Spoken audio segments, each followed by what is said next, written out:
Okay, we have any citizens' comments? Me, Okay. Karen, you're on. I'm on. I don't have any particular comments. I just decided to attend the meeting. Oh, okay. Fair enough. Then we're gonna move right along. Item 1.1. Police Chief McGowan, you're up. Yes, sir. Thank you for having me.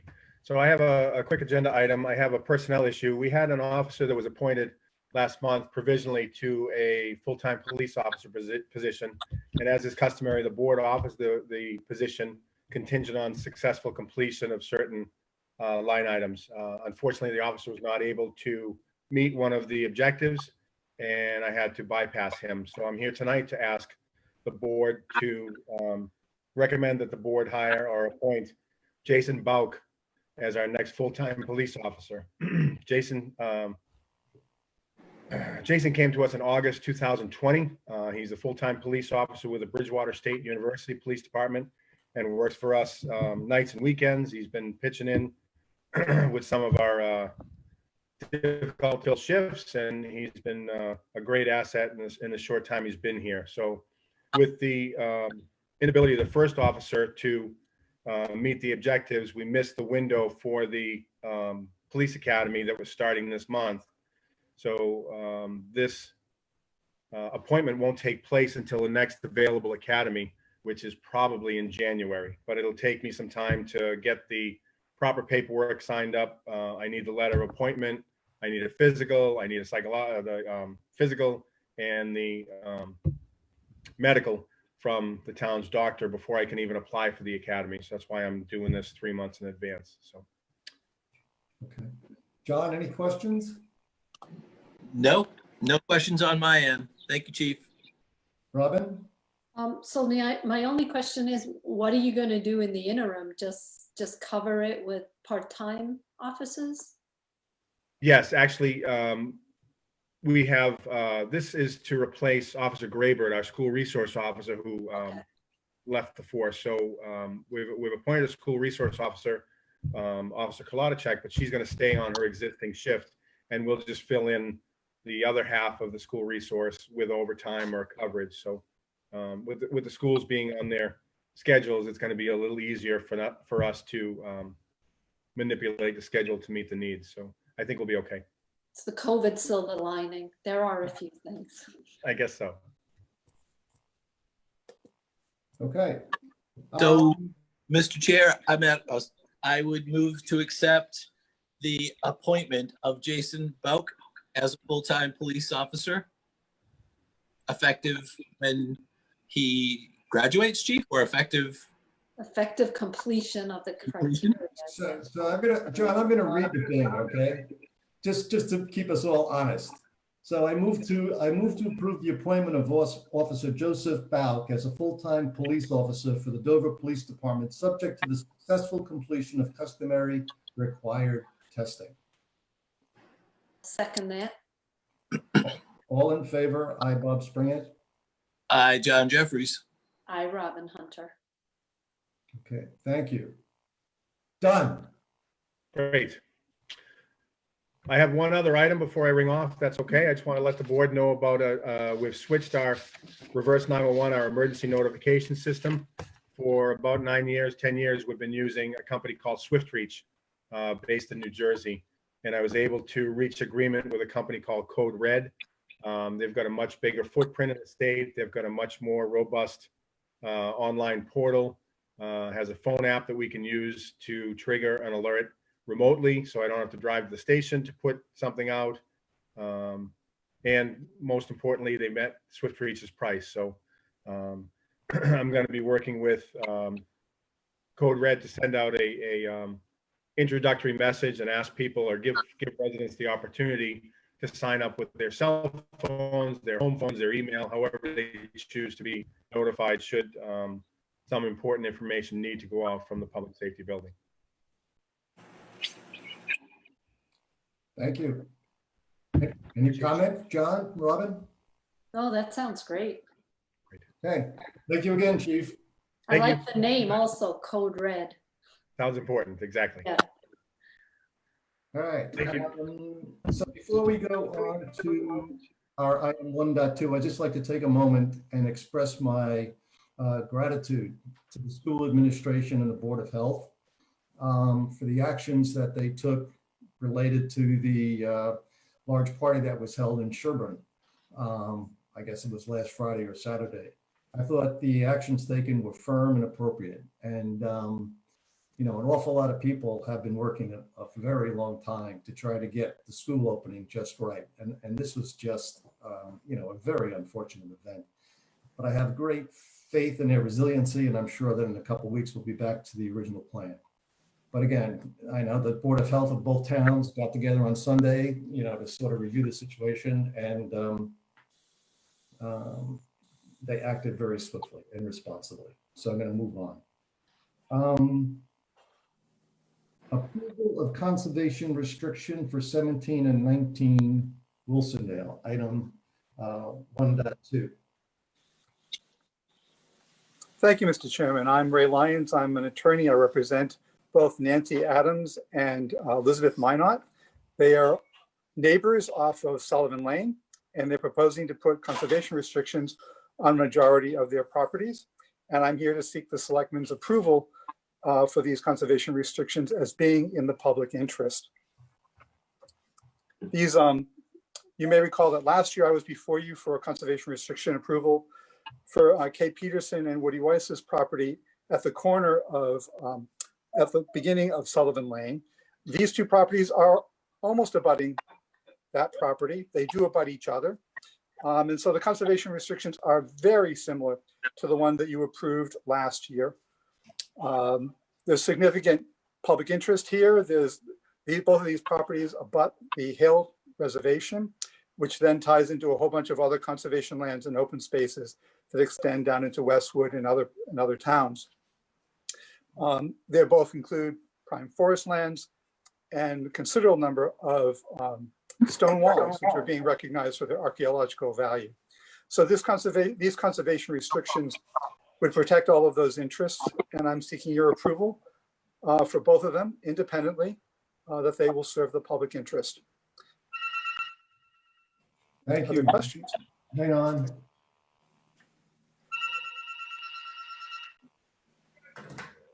Okay. So we've put up a plan showing the two areas. The approximate areas, the surveyors are doing work now to firmly lay out these lines, but these are very close to what should be the final product. And you can see that the Adams property and the Minot property abut each other. These two women have been neighbors since the same day in 1951. They've been neighbors for 69 years. And it's really great that they're both choosing to conserve a considerable amount of their land together. You can see where the Peterson-Weiss conservation restriction is, a little north of their properties. And then the areas that are in yellow are sections of their property that will not be subject to the conservation restriction. So that if they want to do things with their property around their house, they can do so without violating the conservation restriction.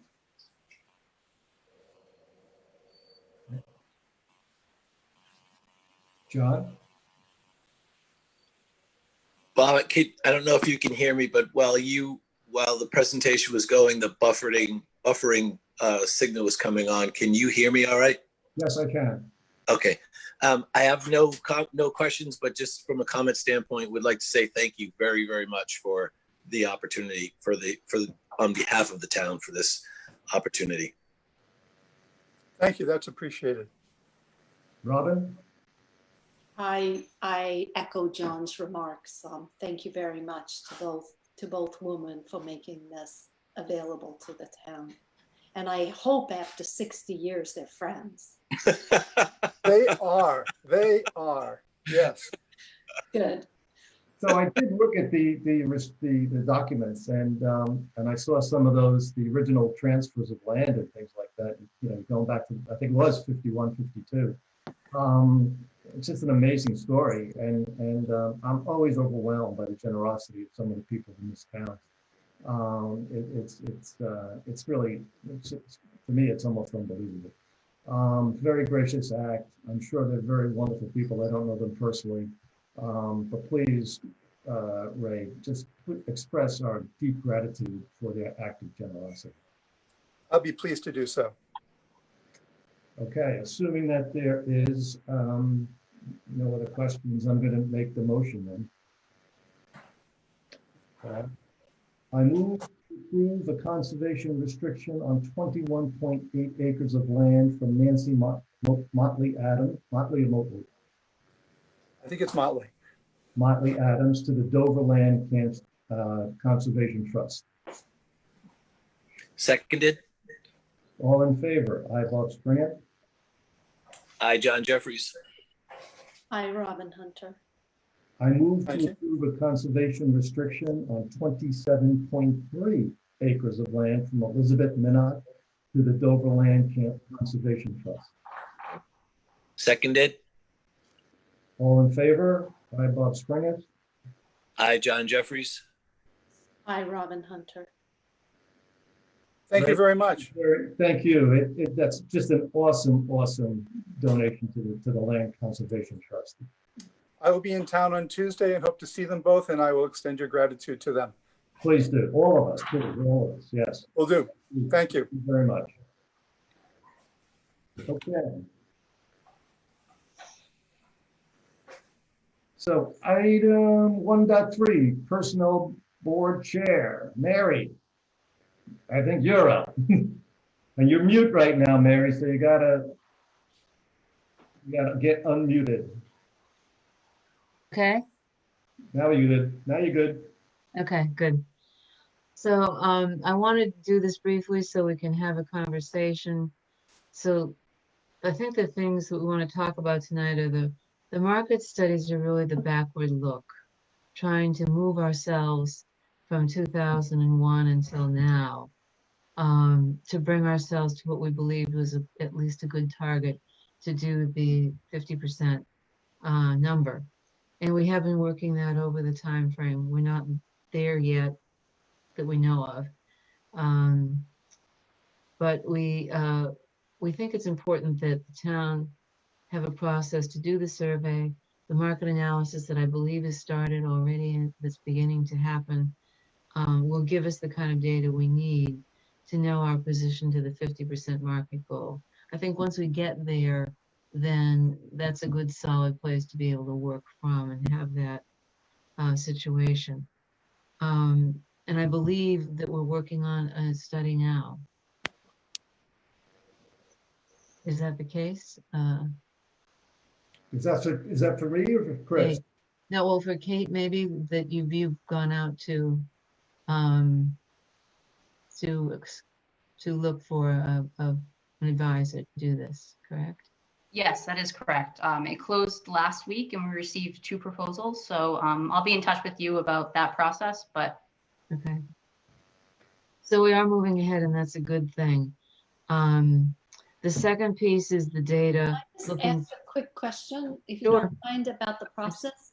Yes. So I just happened to be at the Warren Committee meeting last night, and they had a couple of questions, Kate and Chris, you might be able to answer.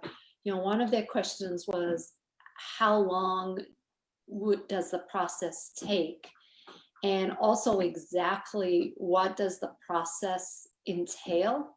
Because there were some members of the warrant committee were asking, if the process takes a long time, is there a way for the town to do some of this ourselves? So I thought it might be good, and maybe not tonight, maybe at another date, if you guys could just describe the process that is undertaken, because I don't remember exactly from last time, but I think it's quite a comprehensive process, and it is very time consuming because it entails not just matching titles, but then going to also match the actual job and ensure that it's being matched with like type towns so that the comp is much better aligned. I think that you said something last night and that was helpful too, to that effect. It is a complex job to match this town to other towns. And it is difficult to collect that data and have good base job descriptions to be able to know that you're getting good data. So Kate, in the proposals, did they give an estimate at all as to duration of the study? So yeah, it's all laid out in the RFP. So it will definitely take, I mean, at the minimum, 8 months, 9 months, and that would be that would be if it was on time and pretty fast. So, but yeah, I can definitely, if you want a next meeting, describe the process, and you guys can look at the RFP. I think we have to manage expectations too, if that's the case. This is Gordon. Kinder from the Warrant Committee. May I make a comment? Sure, go ahead. So we've already reached out to a few other towns following last night's meeting. Spoke with the Warrant Committee in Sherburne, and they advised us they're at 2%. They've been at 2% for as long as the vice chair has been on the committee, generally speaking. And we've also reached out to, I think, Carlisle, Lincoln, Stowe, Medfield. So we're sort of moving ahead, trying to figure out, get some additional information. I don't have anything further. The only place we heard, I reached out directly to my counterparties in Sherburne. So Rob is reaching out to a couple others, and we're sort of tag teaming it. But hopefully we'll have more information by our 9:30 meeting, assuming we have our joint meeting. Yeah. So I just wanted to sort of give that update, which is it's very limited at this point, but I think it gives a little bit of context. I think that's good. That's good, Gordon, to sort of be reaching out and trying to get a little bit more data around that. There are two pieces here. I mean, I think Robin has raised the issue about, there's a great deal of discussion around the failure, I guess, to have this personnel review, HR review of positions, et cetera. And I think it was an issue for the Warrant Committee last year. Obviously, this year we faced a couple of disruptions, and so it's good to know that that ball is teed up, and we're pursuing that. I think that's a very positive step. I think Robin also wanted to, and I don't mean to speak for you, Robin, so if I get it wrong, just smack me like you usually do, and correct me. So I think Robin was also trying to. Kate, did you give me the remote slap button? Be a big stick. I want a stick. If not, I need it for next session, please. Or like Monty Python, a big foot comes down and steps on your head. It's a lot less painful this way. Set expectations. You guys talked the other night about this being a detailed and complex exercise, that we are a rather unique town, that it's really hard to get comps, et cetera, et cetera, et cetera.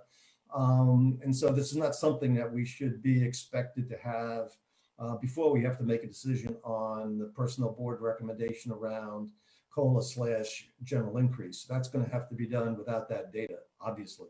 But I do think that reaching out to other communities is useful. And one of the challenges this year in particular is that old data may not apply. There's a very different set of circumstances, and we're being asked to look at July 21 through June 22 and try to get a sense of what the economic conditions in the country might be in order to make a guess, scientific wild ass guess, about what would be appropriate. And so that's why I think this is really difficult. We're going to have to do it. You know, the idea is that together the Board of Selectmen and Warrant Committee are going to chew over these items and make sure or try to make the best decision that we possibly can. But it's future, it's forward looking. If you just look at some of the indicators that are out there right now, you know, I think that to me as a financial guy, the Federal Reserve Board going out in public and saying we're going to maintain near zero interest rates until 2023 is not an indicative of a healthy economy in the near future. And so those kinds of considerations really need to go into that deliberation, which I think we have set up for the 30th. Kate, Chris, is that right? Yes. Okay, so with that, I'm going to flip it back to Mary and see where she wants to go. Actually, Bob, can I just jump in real quick? Sorry, I did forget one community. It was Weston. This is the last time, Gordon. You have to raise your hand, and I have to allow you to do it. You just can't jump in. Oh, sorry. I'm on my backup laptop, and I'm actually updating drivers right now, trying to fix the camera. So. Go ahead. So I can't raise my hand unless I use one of those little emoji things, and I'm not familiar with how to do that. But the other thing is we've also looked at, after our meeting last night, we went and dug out blue books for I think Weston and Sherburne and Medfield as well.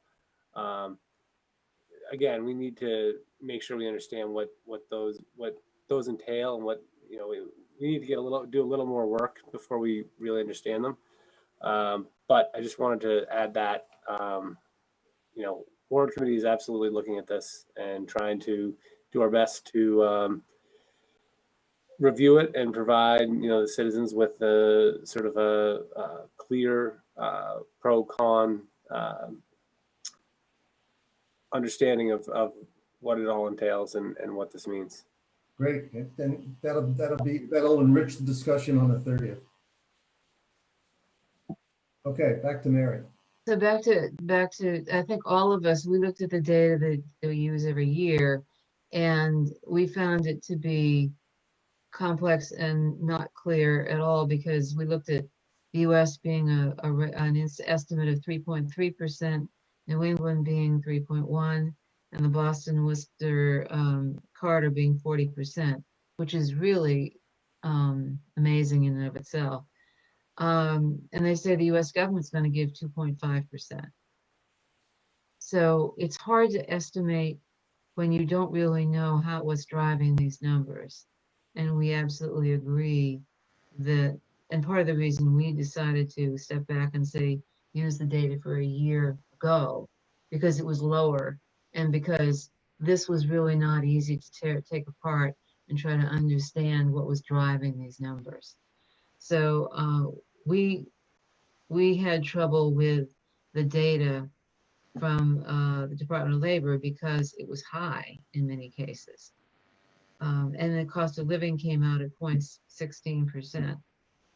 16 is pretty low, 0.16. So it's hard to be able to use the data.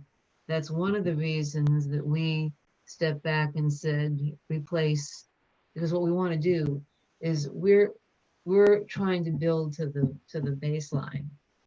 And I understand that that's a hard thing to do when the baseline, the dateline is new, is older, and you really are looking at a 50% target that's pretty old, but I'm not convinced that we've chased that to the point where we're at the minimum. But that being said, I think we feel strongly that it has to be a financial decision by the town. And so while we'd like to make this move to get to that percentage point, is really the call of the warrant committee and your choice looking at the two of these things, because this is really extreme. And it is hard to make a decision based on this data. Okay. So, John, do you have a comment you want to make? No, I don't think it's necessary at this point in time, Bob. I think that you framed it very well. Mary has framed it very well. Appreciate Gordon's input, and I think that we'll be able to have a much more robust discussion, as you said. Yeah, I think really, getting all the heads around it, seems to be the right thing to do. Robin?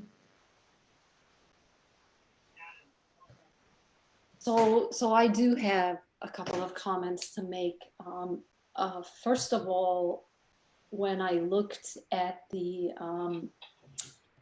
presentation, I was a little bit alarmed by the number of employees, because it looked like, we had potentially hired 30 employees. So I asked. Did anybody tell you? So I asked Chris if he could just take a look at the numbers, and Chris, maybe you could just give everybody some feedback, because I think we were counting certain individuals in two buckets. So I think that's important to clarify for everyone. Sure. Yeah, the towns, so there are two unions in town, one for the police department and one for the highway department. And I'll also preface this by saying anything I say excludes the schools, which they take care of themselves separately through the region. So the town, again, has two unions. And then the bulk or majority of the remainder of the staff are non-union, which make up full-time and part-time non-union staff that are either salaried or hourly. Year over year, there has been to date no change in those headcounts. Along with those individuals, the town hires many part-time people who operate on a stipend basis. So they're not paid an hourly rate, a set hourly rate each week, but rather they get a stipend for a particular service that they do. For instance, the wiring inspector is paid per inspection every time he goes out. Along with those stipend individuals, we've got many call firefighters, which are also under stipend. So the year over year change that you see is in effect related to those stipend positions that aren't really reflective of the town's true personnel count, right? They're included in the overarching town workforce, but in the traditional sense of full-time and part-time employees, they are different in that they are stipend-based and on-call based. I hope that provides the clarity that you sought. Chris, did you send that information over to Gordon and the warrant committee? Yep, and to Mary as well. Okay, so we'll be playing from a level field when we meet on the 30th. And I thought that explanation, I thought the email that you had sent, really sort of categorized, laid it out pretty nicely. So thank you. And then I do have one other comment, and it's just something that we should be thinking about. The budget process has always bothered me, because I've always found it extremely difficult to make decisions in a vacuum and in a silo. And the only way that you can really make decisions about a budget is looking at how the total budget rolls up. And so I think for our meeting on the 30th, I think one of the most important things for the Board of Selectmen and the Warrant Committee is for us to think about what are the priorities for us to present to a town meeting, and then ensure that the budget reflects those and also provides us with an ability to adjust as we get new information, everything is going to be a moving target until May. My guess is we won't know until much later what state reimbursements may look like, and we're going to have to consistently adjust. So the question is, for all of us, what are we looking to present to the town? Are we looking to keep the tax rate flat year over year? Because that's a very different budget.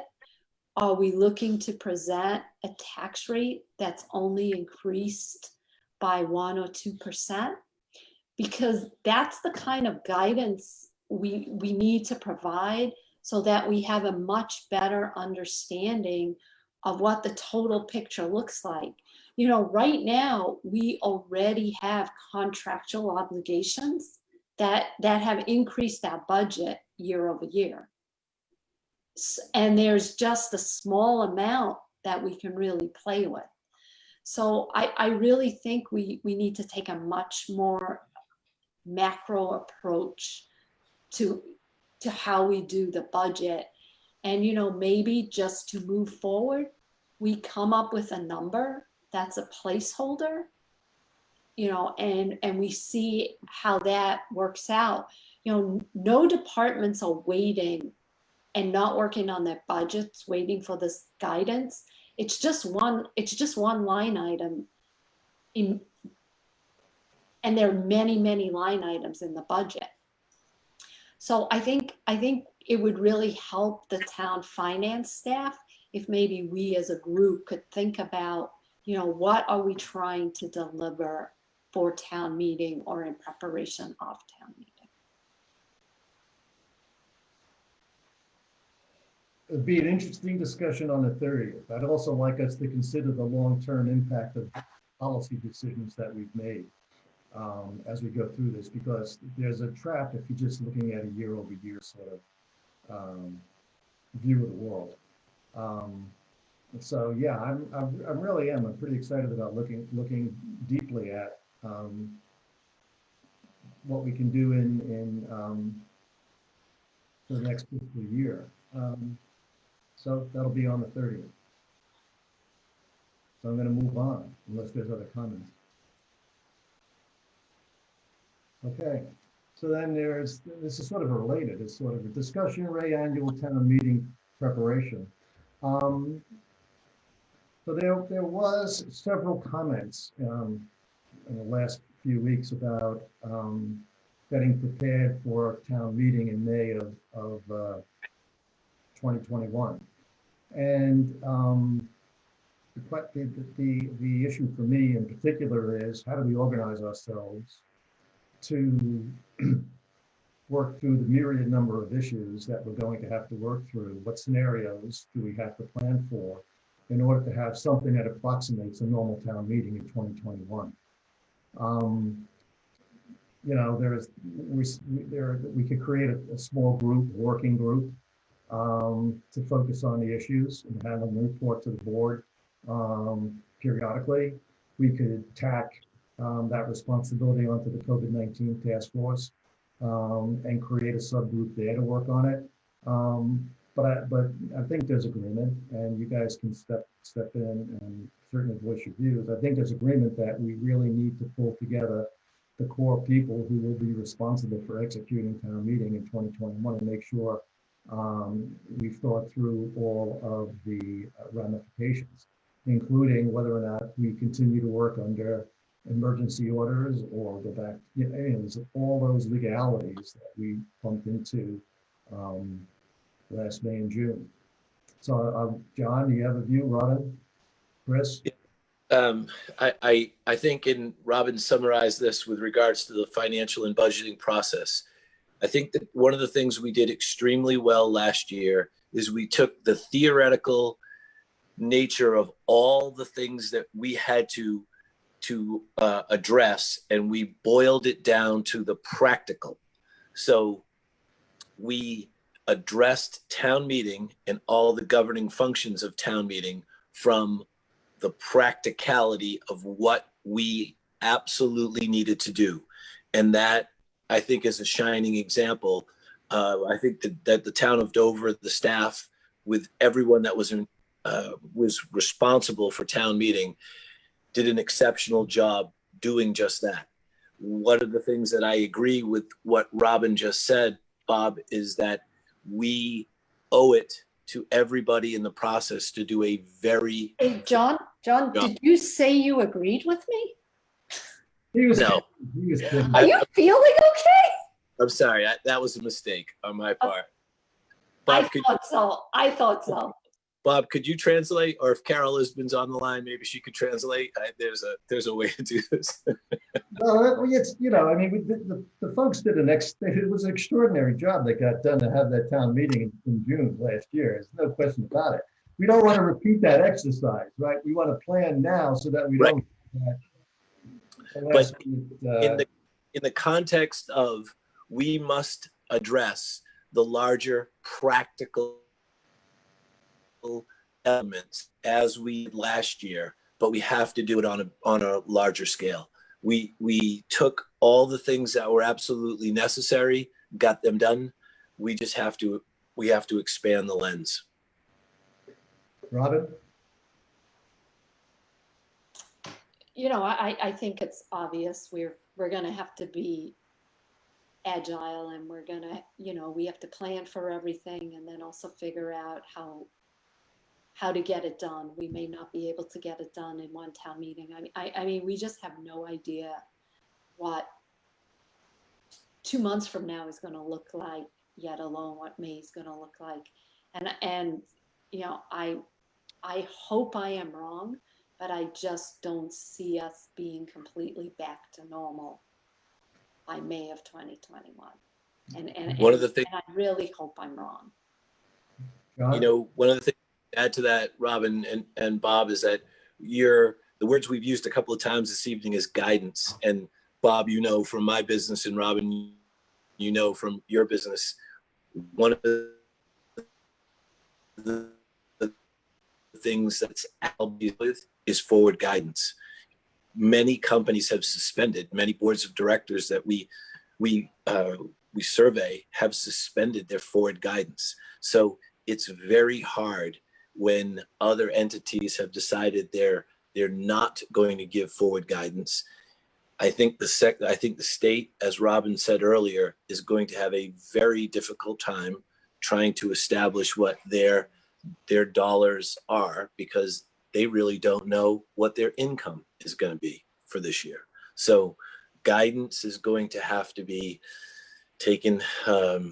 It's going to have to be something that people understand. It may not be perfect, but we're going to do the best we can.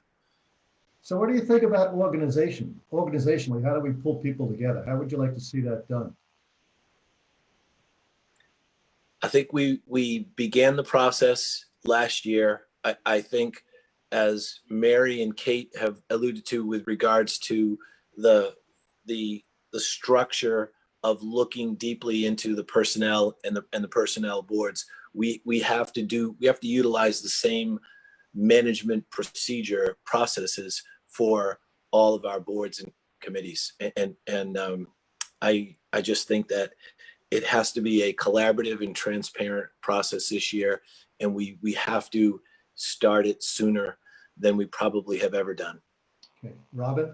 If you're Thanks. specifically talking about town meeting, I think we should start planning for it now. I mean, and I think we need to start planning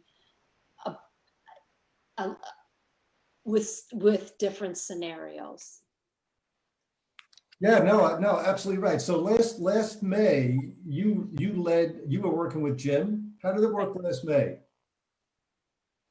So it worked well, and potentially we could ask Dr. Ban once again to just keep us updated on the newest information related to COVID, so that we can plan. The first question that comes to my mind is, will we be able to do an indoor meeting, or will we still need to do an outdoor meeting? Will we need to be 6 feet apart, or will we be comfortable at that point sitting next to one another with masks on? you know, I just don't know what it's going to look like. So I think we have to plan for everything. And the biggest question is, you know, can we do a one-night meeting, or are we better off planning for a budget meeting in May and then another meeting later on in the summer? So specifically, Robin, you were working with Chris and Jim and Felicia. Felicia, and right. And, you know, and Felicia and the moderator and Chris And Dave. and the assistant moderator, you know, they are key. And I know they would be eager to start thinking about planning different scenarios. Yeah. Because I just don't know. I don't think we should expect that we can just hold the meeting in the Mudge Auditorium, you know, business as usual. Yeah, I'm going to get Maureen to opine. So I see her on the call, and I'm going to make sure I have a couple of points for Maureen. So you get ready, Maureen. Get ready. Chris, what do you have? How did it work last time? I mean, did it work okay? What do you think? How we should organize around this question? Yeah, it worked great. What I'd suggest is, you know, perhaps either the board ask me, or me and a board member reach out to the moderator, assistant moderator, and town clerk to start those dialogues again. I think we should introduce them early in the conversation to help have them shape out how we should move forward, who we should include. So my perspective, I think that's my recommended next step. Okay. Okay. I would agree with that, although I wonder if the town clerk will even talk to us until after the election. Probably not. We'll have to have a surrogate, you know, so someone else gonna have to sit in, because she's gonna be busy. Right. So Maureen, welcome. I just wanted to, my personal view, under the emergency order that the town meeting at things like remote participation at meetings, et cetera, this has turned out to be sort of a silver lining. As we go forward and hopefully maintain strong controls over contagion, I'm really interested in if some of these emergency procedures will be extended, and not only extended, but made part of how we do business. I mean, you know, remote participation has really opened up for us the ability to attend these Board of Selectmen meetings. They can sit home, they can have their dinner, they can Zoom in, and they can participate. And I think, if I remember correctly, that there were some towns with representative forms of government who had town meeting using this kind of remote participation. So if we're going to be in this situation where, you know, I've constantly come back to this question of, you know, it really makes sense if we're going to engage our citizens in the 21st century at town meeting, having people at 7 o'clock at night, people generally with kids, people who work outside the town, try to make a meeting. It's just a non-starter these days.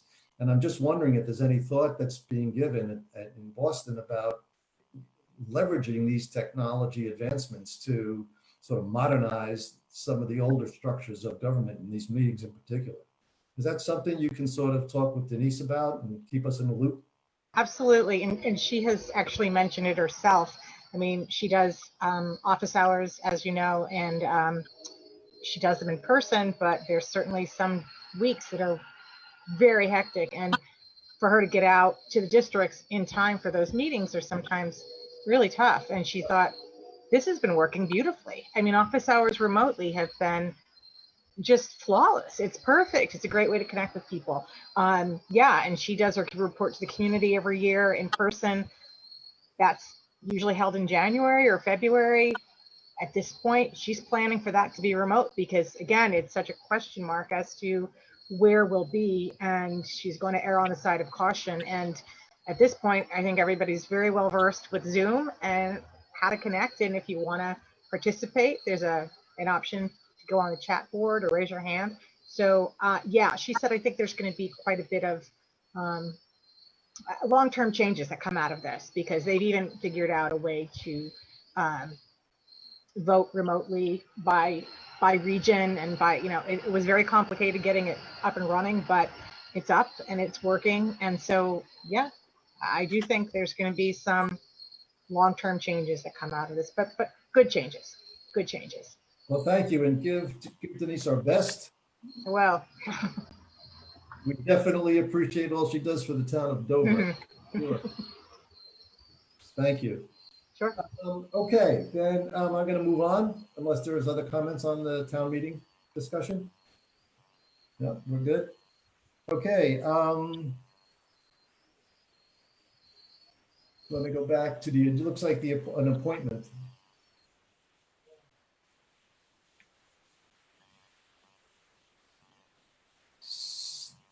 So we got a request from the Board of Appeals for the Board of Selectmen to reappoint Hamilton Hackney as a member. So I moved, I think Hamilton Hackney has been on that board for quite a while. I moved to reappoint Hamilton Hackney to the Board of Appeals for a one-year term effective July 1st, 2020 through June 30th, 2021. Seconded.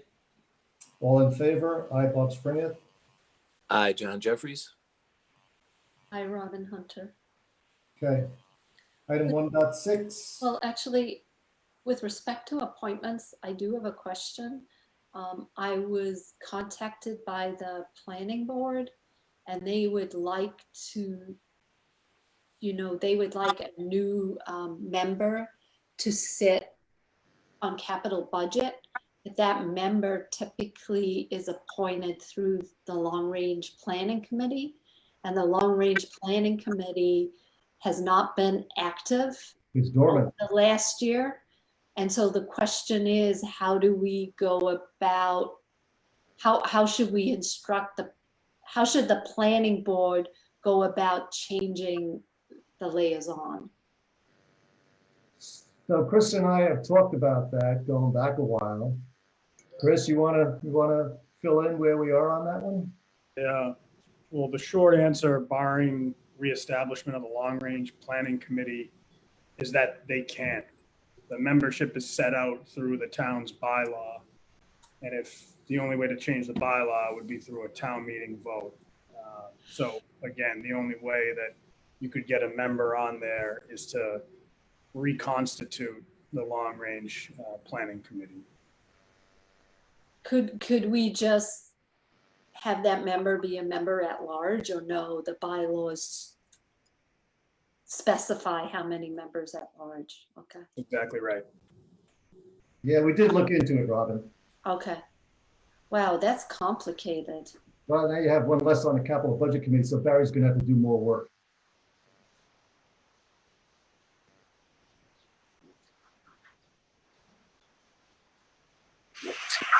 Move on, item 1.6, Board of Selectmen updates. John, anything on Hale?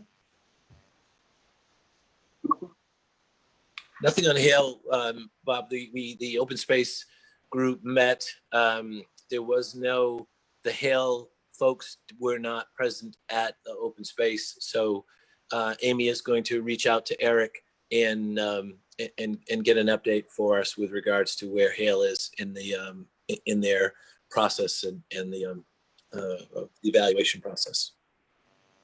Robin, anything? Yes, so I thought I would give an update on the water task resource. Water resource. Right, the water test, whatever we're called. So I would say water task force. right, Water so- resource task force. Right, so I actually did attend the last Water Resource Committee meeting because what I had wanted to do was just talk to that group a little bit about, the water task force and how our mission differs, and it's much more strategic and much more high level. Unfortunately, I had some time constraints and they had business that they needed to take care of. So I was unable to really give them an overview of our vision of the committee. I did However, I have begun to interview potential candidates who might be interested in being part of the committee. Kate actually was kind enough to do a first draft of a blurb that we're going to put on the website, so that if there are community members that are potentially interested, if they could provide me with a CV, and then I'll set up a time to talk to them. You know, there are certain expertise that would lend themselves very well for members of this committee. You know, the one thing that definitely comes to mind is if there were an environmental attorney that in the town who wanted to volunteer some of his or her time, that would be a really beneficial skill set to this committee. And again, I am just trying to outreach through my network. If either you or John have anybody that expressed an interest to you that, you know, has a skill set that lends itself to this committee, please send their name my way so that I can reach out and begin to pull together you know, various skill sets so that I can bring to the board my recommendations for members on the committee. Happy to do that. Thank you. Will do. Same, will do. So I'm going to assume that Chris is going to cover both the issues around TAD and Caryl Community, et cetera, in his update. So the other thing that we have on this particular agenda item is the upcoming agendas themselves. And we have a public meeting on the 24th, cable license ascertainment. And I looked at it, the next one is October 8th, and I thought it was really interesting that the second item is execute November 2020 presidential election ballot. Things are getting close, among a host of other things. So I'm going to move on. Town administrator updates, item 1.7, Chris. Thank you, Mr. Chairman. So the first for the board tonight, quickly related to the COVID task force. So the task force continues to meet regularly. Last met on Friday, and a bulk of the focus has been certainly the local landscape and continued preventative measures, but really around this question of air quality. So our air quality consultant, Borough Happold, was on site early last week to assess all of the town buildings as well as Chickering Elementary School. They completed their assessment in a day with Carl Warnick, and they are in the process of drafting their recommendations. We've asked them to prioritize their recommendation just for the Caryl Community Center and for Chickering Elementary based on the reopening plans that both of those buildings have and the sense of urgency that's related to those reopening plans. So Caryl, our building maintenance superintendent, had a conversation, a check-in with the consultant this afternoon, who indicated that they were making the final touches on that recommendation and would hope to have something to us this afternoon or tomorrow, early tomorrow. I've got nothing in my inbox, so hopeful that we'll receive something tomorrow, which will allow us, you know, both the board as well as the Board of Health and other stakeholders to review, have a conversation, and help provide any guidance as it relates to the reopening, particularly in Caryl Community Center. So that's it on, that's the major update that I had for COVID for you this evening. On the Technology Advisory Board front, there are two quick things that I wanted to mention for the board. One, as you know, is there's been a great focus, continued focus on continuing to leverage the town's website. So to that end, Kate and the website team, which is led by Kate and made up of Felicia and Angela, are starting their training curriculum and program tomorrow morning. And that's really to push down the ability for folks in town, both from a staff and a volunteer committee perspective to be able to start to contribute and provide content to the website. So this is a preliminary training for these folks to start this process. So that's one positive. The other piece is we've done some public engagement recently. This week there were 2 public sessions. I don't know if it's good news or bad news that nobody attended either of those public sessions, but that was the attendance. And we've also pretty much closed out the survey that we've had out there for about 5 weeks. We've got a few responses. Overall, the experience has been positive for folks, but there are some open-ended comments that some residents have left in terms of potential enhancements for the website. And so that's in the process of getting packaged up for the tab to meet and to discuss and really continue to shape, phase 2, phase 3, phase 4 of the, iterative future development of the website. On Caryl Community Center, the building committee continues to meet in earnest. They have had quite a busy schedule, meeting with stakeholders in the building, as well as starting their community outreach. The one thing that I would highlight for everyone this evening is that there is an open citizens forum scheduled for September 29th at 7 p.m. And that's really to engage that'll be the first of the open forums, very much like what was done before the town meeting vote at the special town meeting last fall, to really engage and inform and get feedback and input from the community on what direction to head. And the last thing that I had for the board this evening is around the space needs assessment, and that is in its very final stages. We've received all the materials and we're working to put together a cover memo to highlight some of the findings and our thoughts about how best to move forward for the board. So I just wanted to tee that up, that'll be forthcoming over the next couple of days, and I'm sure it'll come before you in a public session, but I just wanted to highlight that for the board this evening. So those are the main updates that I have for you this evening.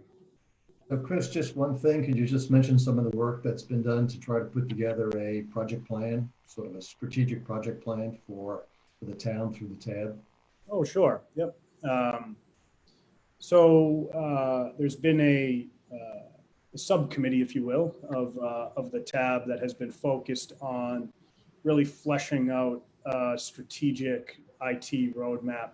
As the board recalls, we really in earnest focused on our core network infrastructure in the past year, and now forward looking is about, well, how do you build off of that foundation to really better and best leverage technology in town. So this group has really been focused on developing out that roadmap, and the first step of really building that roadmap is an assessment of what our current systems are to date, and some potential enhancements based on conversations with those stakeholders. So Janet at the COA, for instance, her applications, how is it currently serving and meeting the needs of both her from an operational standpoint, but also the residents from a service delivery standpoint. So all this is getting packaged together, put into a matrix. Dave has he just sent it to me this evening. I'm going to take a look at it, send that over to the subgroup, hopefully in the next couple of days, so we can begin those conversations to finalize that and move forward. Thank you. Yep. Okay, items, consent agenda.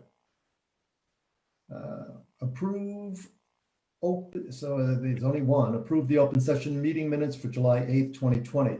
I move to approve the consent agenda as presented. Seconded.